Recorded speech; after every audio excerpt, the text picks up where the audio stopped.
This week, we check in on some past interviewees. Matt Kindt is back with a successful Kickstarter for an audio comic set in the world of his recent series, Mind Management. And Jason McNamara joins me to discuss the 20th anniversary collection of Jane's World by past DCP interviewee Paige Braddock. First, I'd like to thank our patrons for keeping the show going. Join them at patreon.com/deconcomics. If Patreon isn't in your budget, you can also send a one-time donation of any amount via PayPal to donate@deconstructingcomics.com. We appreciate your support. This is Tim, and this is Deconstructing Comics.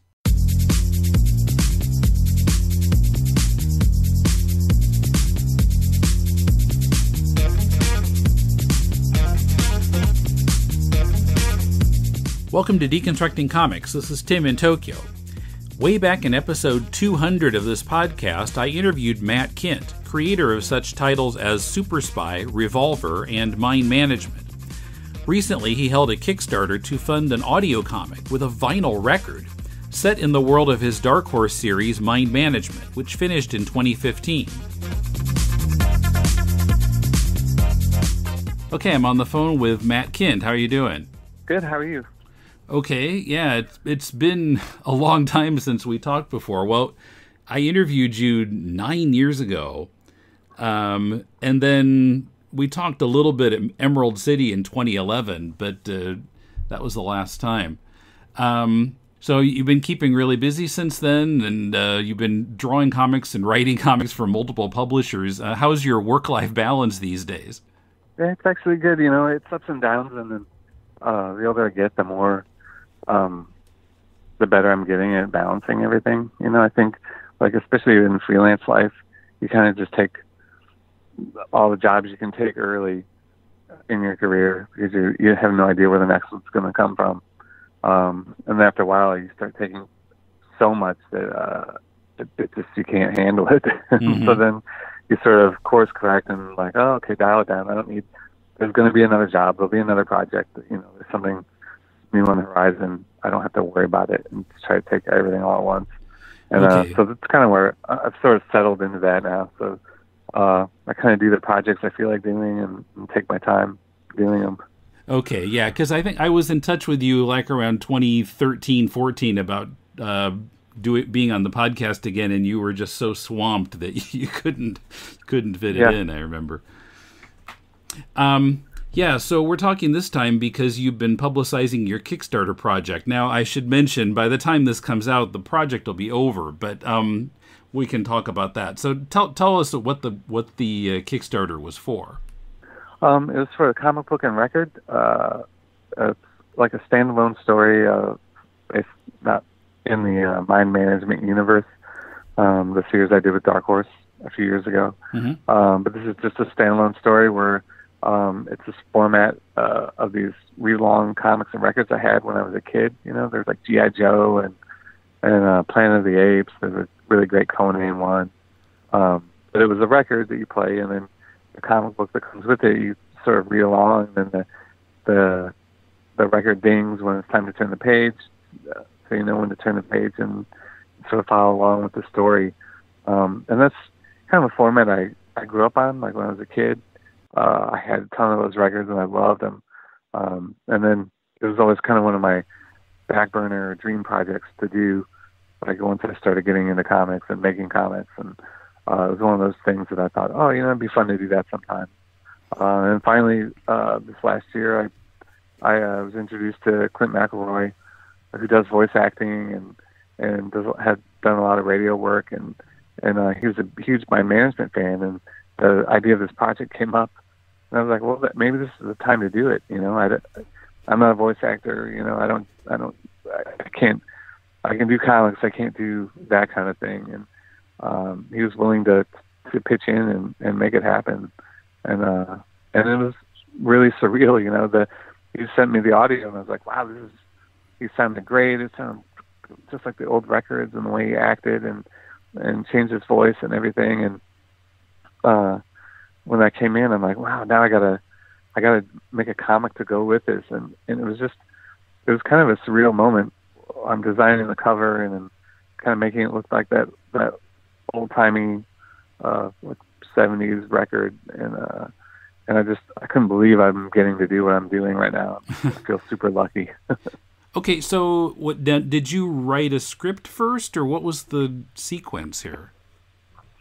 Yeah, I came up with the story, and then I wrote a script for Kindt, and then while he was doing that, then I started working on the comic book part of it.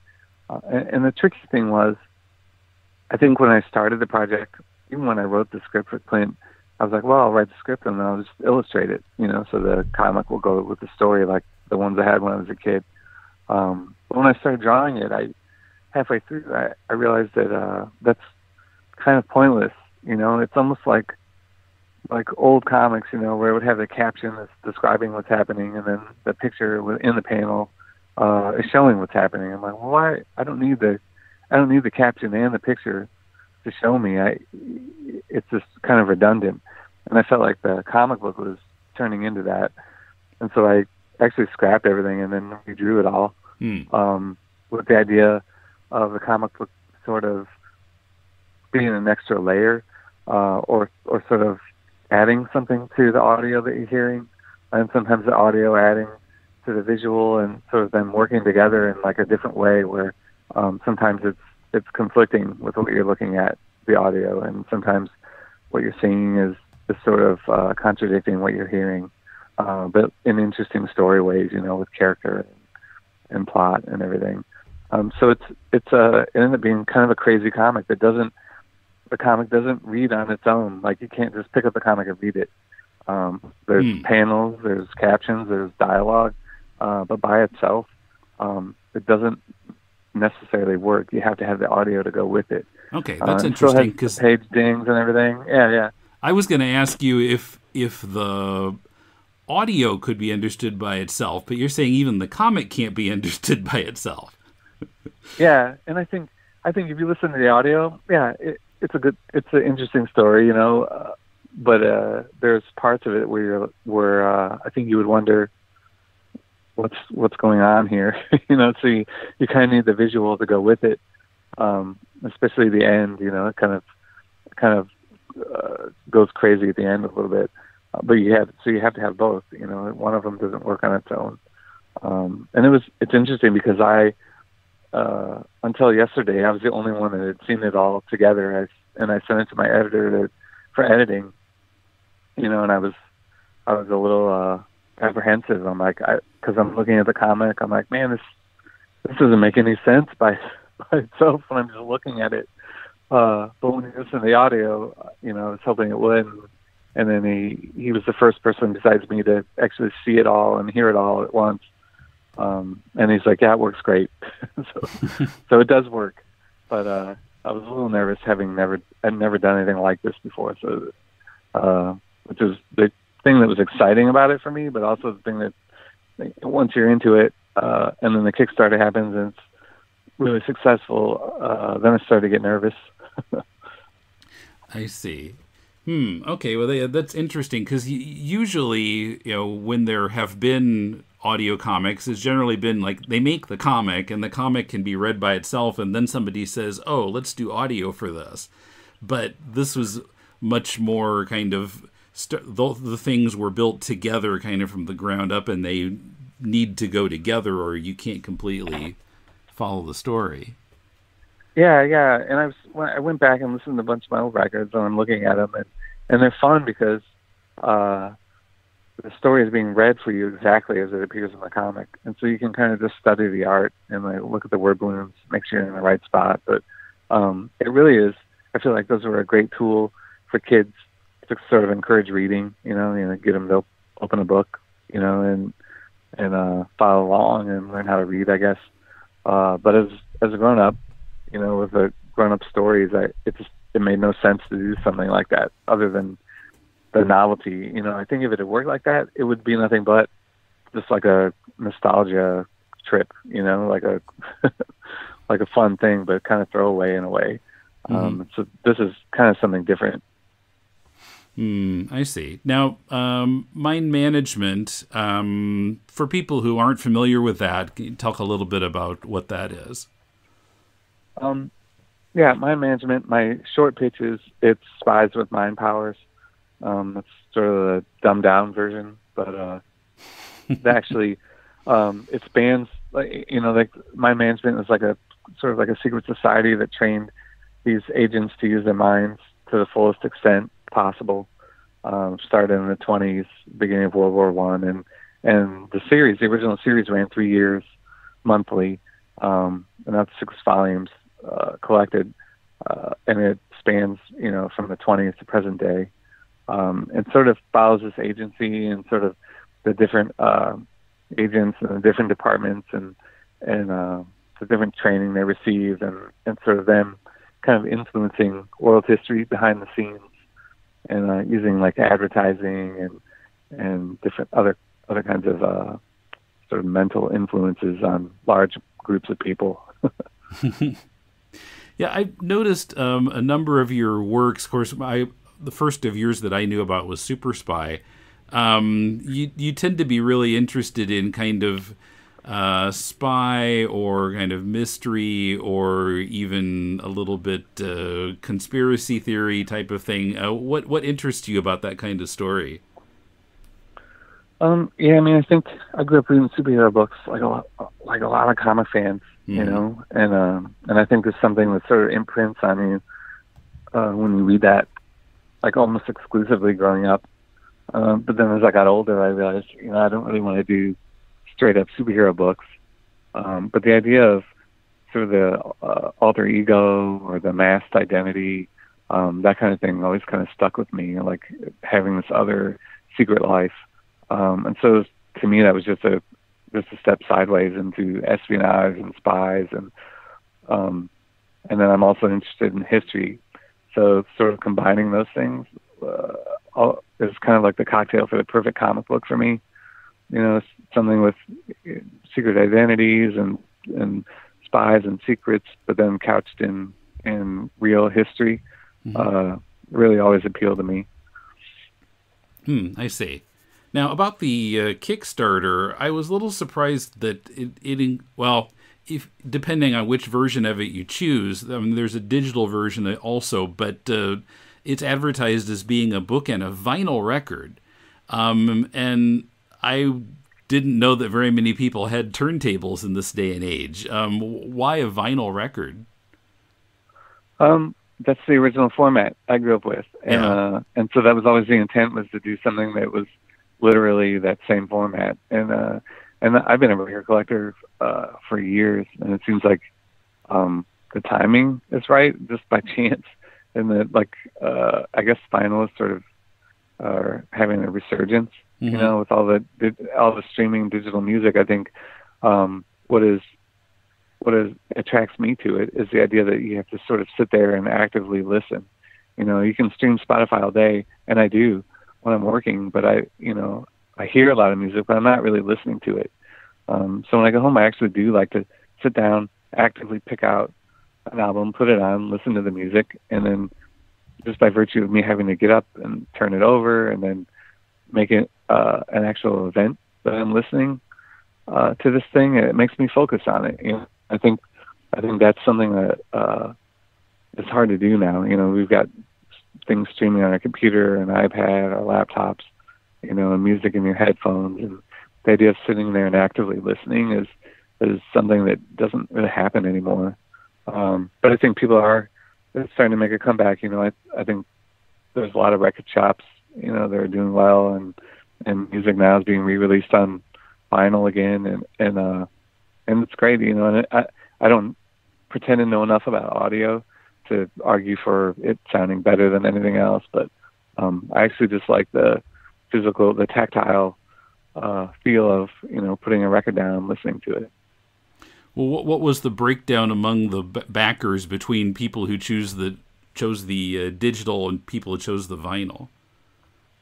It's hard to say. I think almost everybody got the vinyl. I'd say probably 90% of everybody went for the vinyl. It comes with the audio, the digital audio for free, So but I think most people do. They want the record, and it's printed on. Like, you can make records in any color, and so there's like this crazy translucent green, and then there's a gold version, and it looks cool, and then the comic sort of packages the record, so it all comes kind of in one big set. Okay. Now, as we're recording this, the Kickstarter has about a week left, and you've made 4 times your goal. And I guess that was not at all what you expected, huh? Yeah, no, honestly, I was hoping to just cover like an initial print run, and then I plan on selling the extra, just through the course of the year at conventions and things like that. But yeah, the response to it was incredible. I couldn't believe it. What are you gonna do with the extra money then? I'm gonna print more records. Okay. Yeah, I'm gonna print a bunch of them, and meet the demand, and we'll figure it out. And I guess with the rest, I'll pay my health insurance for me and my family. Yeah, that would be smart. So what do you think accounts for the wild success of the project? I think I've been pretty lucky, like in my career. I feel like I have this core group of fans that have followed me from the beginning, from Pistol Whip. I still get people that come up and they're like, I was reading you when Pistol Whip first came out, and then they're still following my work, and I feel like I've just been lucky to live or work in a community that supports like independent sort of books like this, and sort of allows me to pursue crazy ideas. And then there's an audience for it. And I think I have those core group of people. And then I think with the resurgence of vinyl and that sort of being a thing, that helped. And then I think I had a lot of friends pitch into and help. Jeff Lemire did a piece of art for it, and David Rubin and Jim Rugg did another piece too. So I had a few guest artists that sort of pitched in and helped out and helped me promote it. But yeah, I think comic fans are hungry for comics that aren't just the same old thing, and different format helps. And I think having an interesting story with sort of told in a crazy way is something that comic fans are open to. So yeah, now since you have kind of a built-in fan base, that made it a little easier. But what did you do to promote the Kickstarter? I hired a publicist, David Hyde. It's been great. I've worked with him. I worked with him when he was at DC, and then had him help me with some stuff with Dark Horse, and I'm friends with David, and he's a big Mind Management fan, so he sort of helped me navigate like how to run the Kickstarter and how to promote it and do that kind of thing. So I can't claim to know what I'm doing exactly with that. He definitely was like a guiding hand in all of it. I see. Now, for people who missed the Kickstarter, do they have any way to get in on it late to get a copy? Maybe. I think there's Backer Kit, which is a thing, like a survey that goes out to everybody that backed it. And I think I can keep that open for a while. So if people want to do a late backing of the Kickstarter, I think they'll be able to. Yeah, if you just search the Kickstarter and then look online, I don't have a link for it because I'm not sure how that works yet till I get there. But okay. I'll probably leave it open for a little bit longer in case there's some latecomers that want to join. Okay. And what else are you currently working on? Man, it's taking up all my time.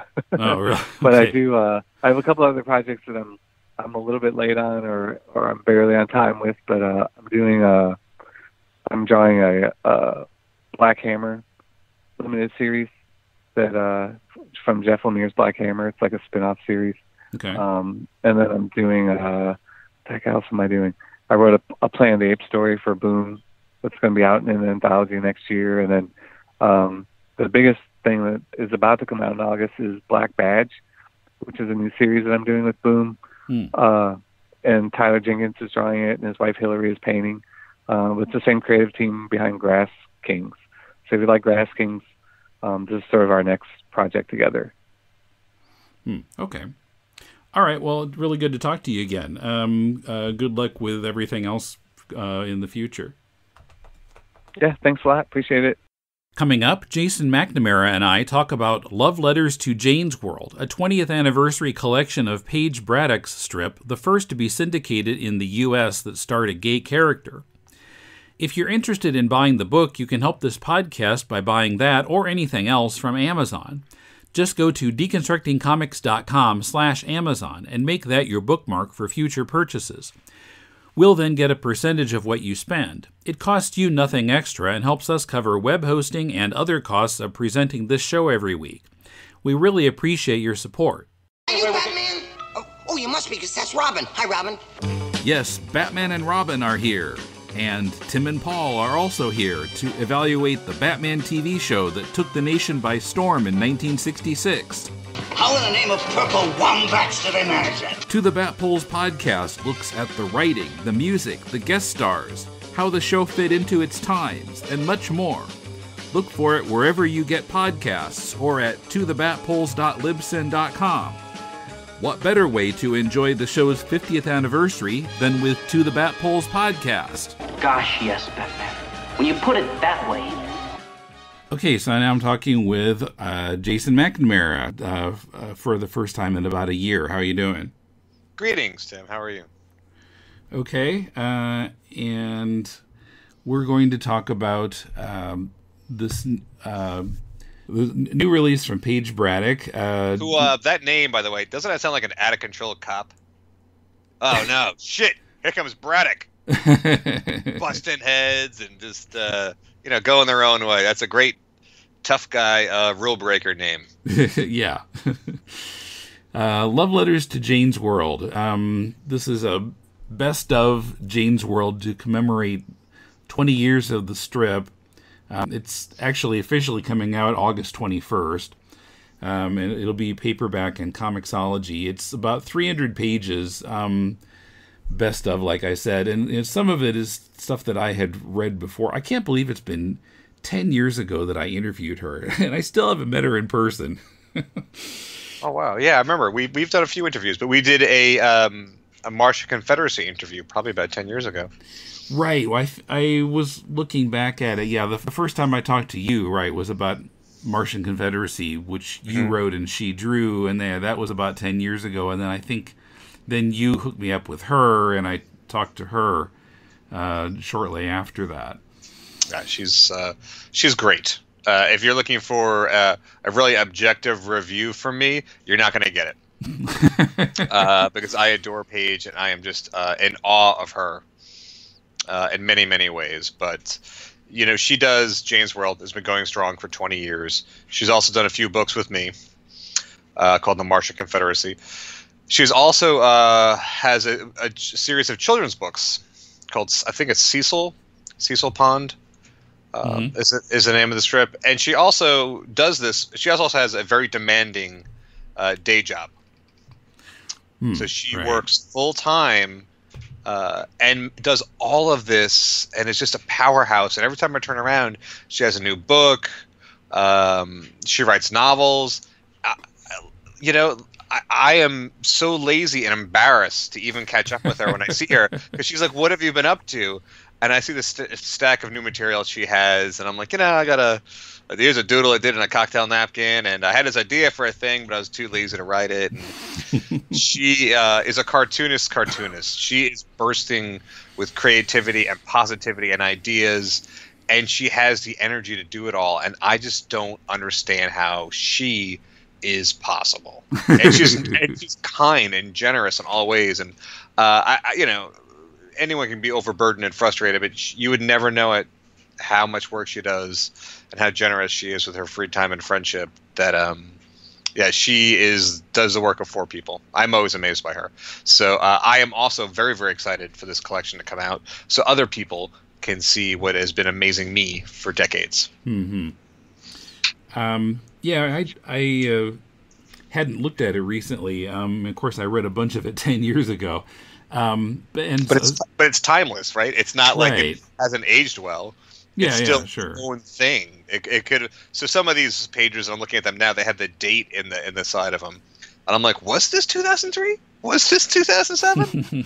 Like, how do you know? All the characters often make fun of Jane in the book as being stuck in 1989, and I think I don't know, the mark of any great cartoonist is right. They create this world that exists on its own.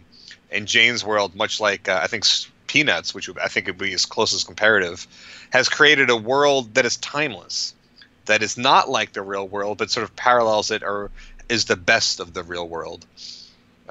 So yeah, these strips, you know, I think in 20 years we'll be saying, oh my God, I can't believe Jane has been going on for 40 years or 50 years. It's just something that never ends and has its own charm and inertia that is just, it is much harder to accomplish than it looks like from the outside looking in. Yeah. Now I guess it was, well, I forget I just woke up 10 minutes ago, so for people, I hope people forgive me for kind of having a brain fart here, but it's a podcast. No one can see what your hair looks like. Well, yeah, that's another problem. Let's list all the problems. Why do you think I turned the camera off? Now, this was like the first strip to be picked up by a syndicate, by a national syndicate that was, what was it? By a gay person or about gay people? That's the part I'm forgetting. Well, I would say it was the first gay strip about a gay person. Mm-hmm. I'm sure throughout history there has been a gay person who made a strip who maybe wasn't out at the time, or you know, this is the first out strip syndicated. Yeah, and it's interesting to think, you know, because, you know, American kind of attitudes about gay people have changed so much since then. You know, 20 years ago, it was like light years ago in those terms, isn't it?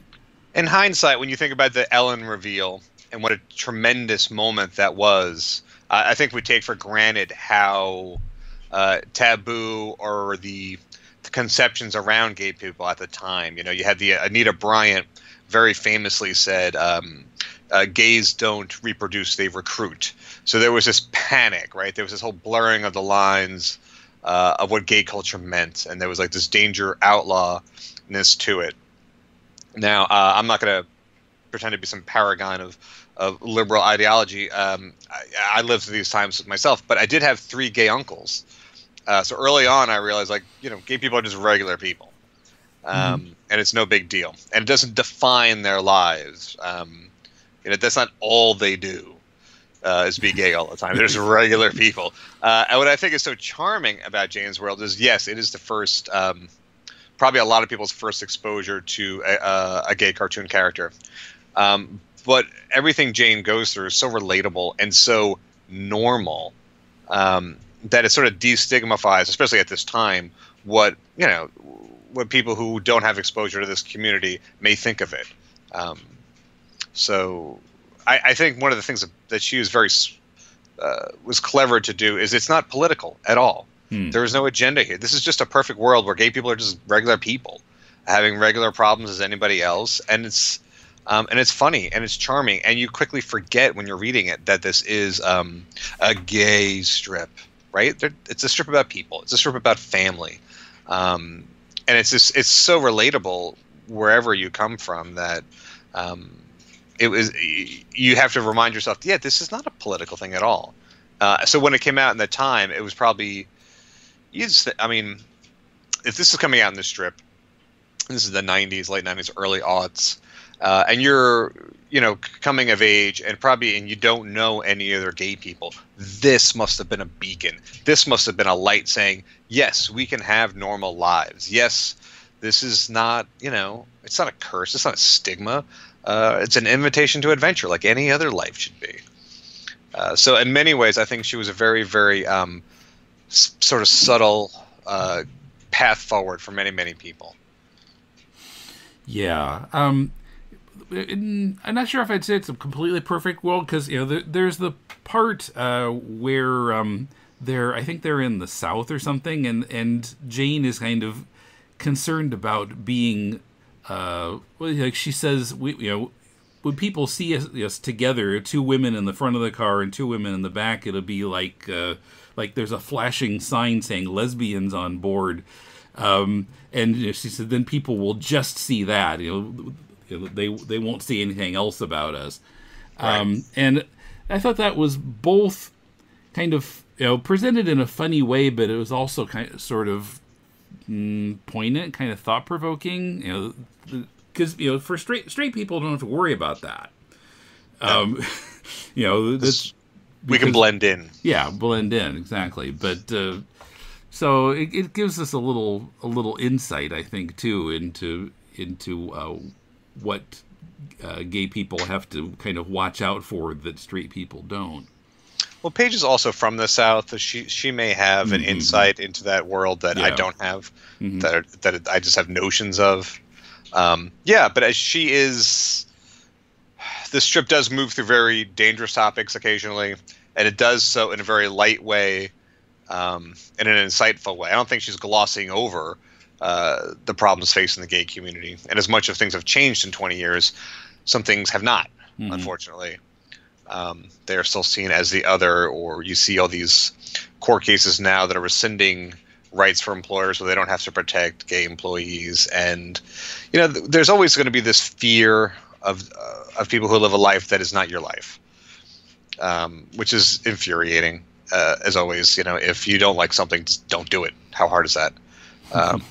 If you don't like the gays, don't be gay. Your problems have all been solved. But yeah, she does not wade into political territory.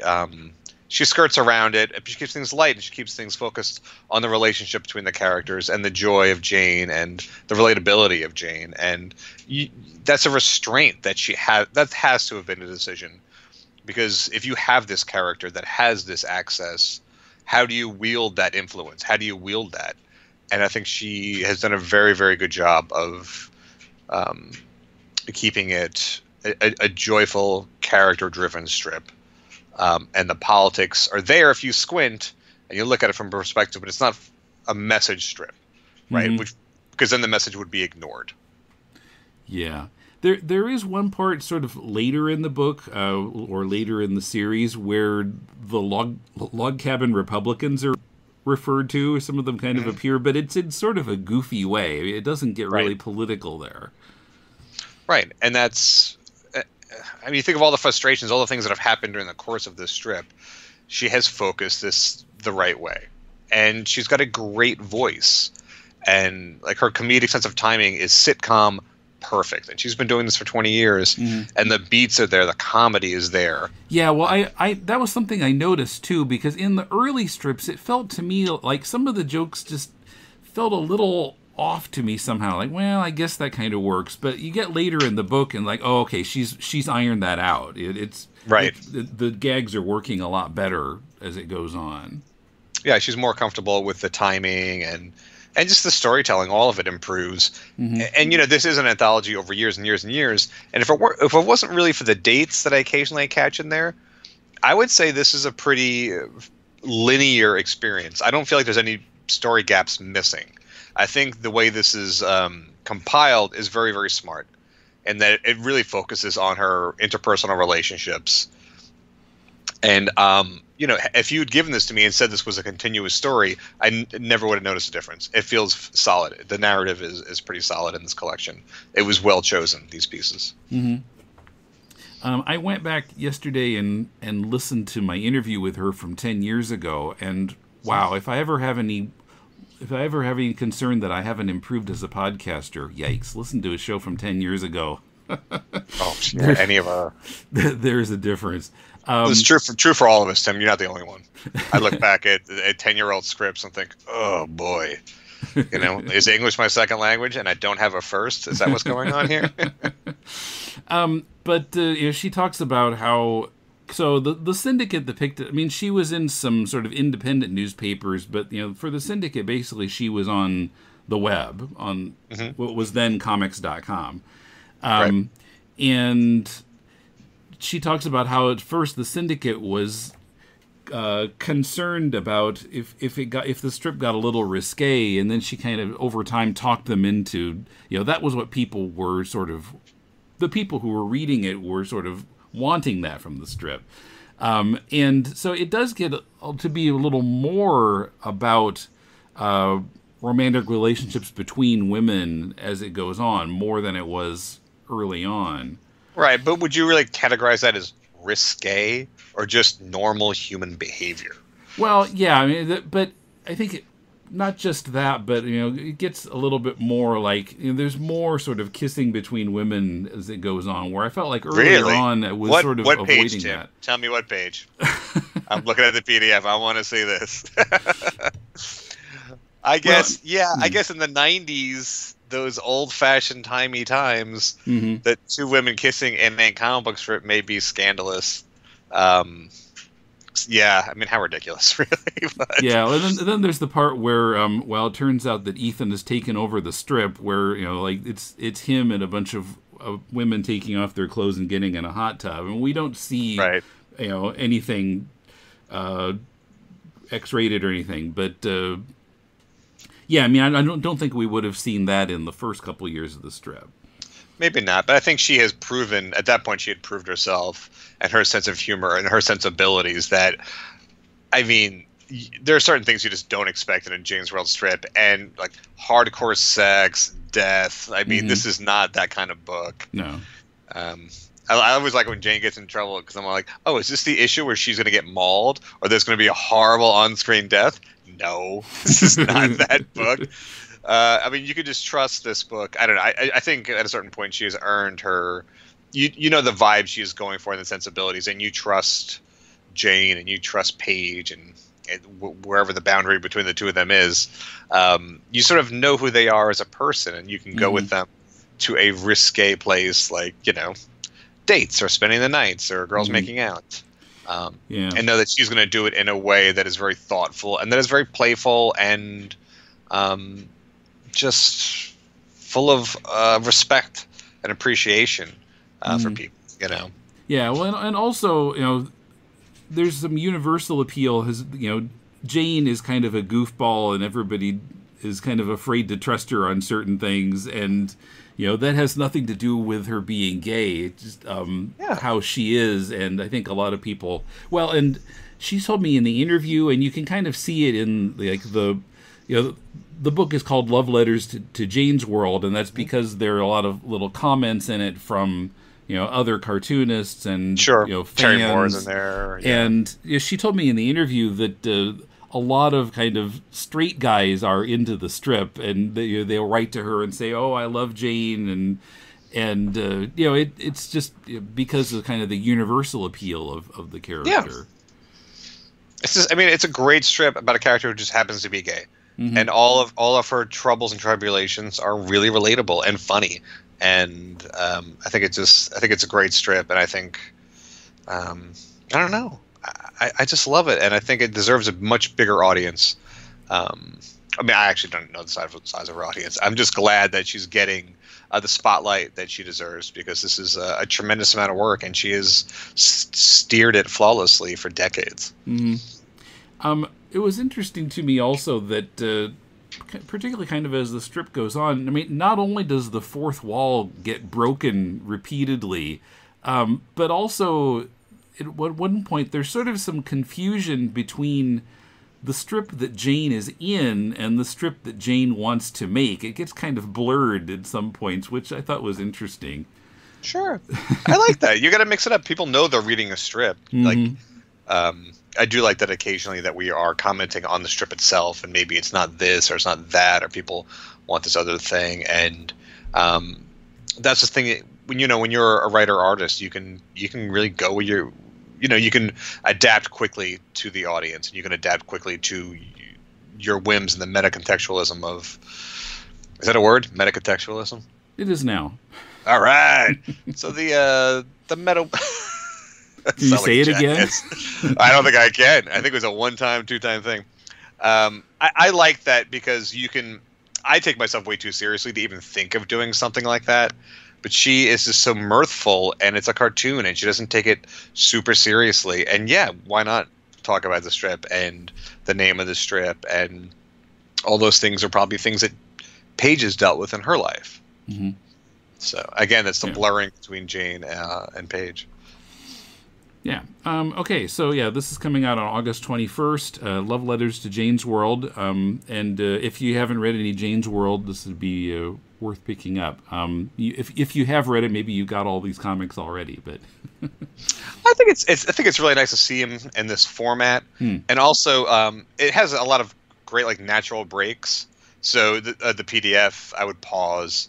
I feel like if you binge something, sometimes you lose some of the qualities if you're racing through something. This is a 300-page book. No one's going to race through this. So it's a great book that you can pick up, read a section, put it down, pick it up again, and it's a very familiar world. It's not Watchmen. It's not, something super granular and heavy. So I think it makes an excellent gift, and I'll definitely be buying some for Christmas this year because I love spreading the gospel of Jane. Yeah, great. By the way, how are things going for you creatively? What are you working on now? Terrible. Terrible. Just the worst, Tim. As soon as we're done with this, I've got a pint of floor cleaner I'm going to pound and peace out. Well, Thanks for asking. When we talked a year ago, you were working for the basketball team?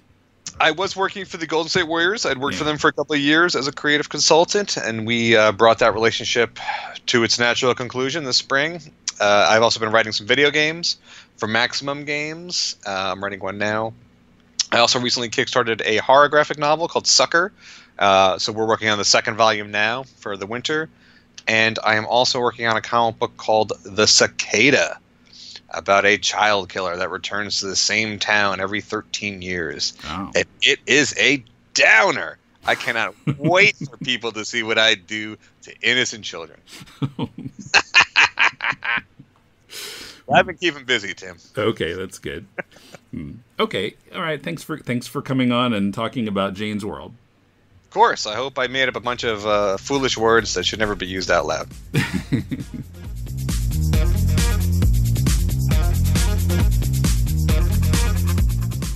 Love Letters to Jane's World is published by Lion Forge Comics. Here at DeconstructingComics.com, we produce Deconstructing Comics, Critiquing Comics, and To the Bat Pulls.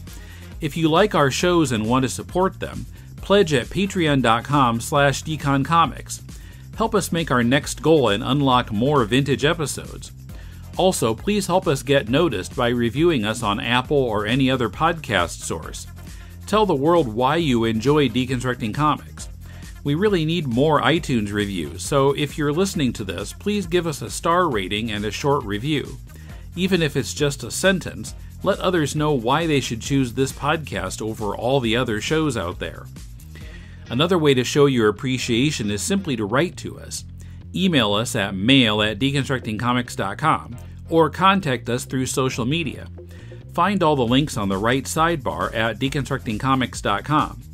We're also on the Comics Podcast Network at comicspodcasts.com and on comiccon.com, where our new episodes usually go up on the Friday before they appear in our feed.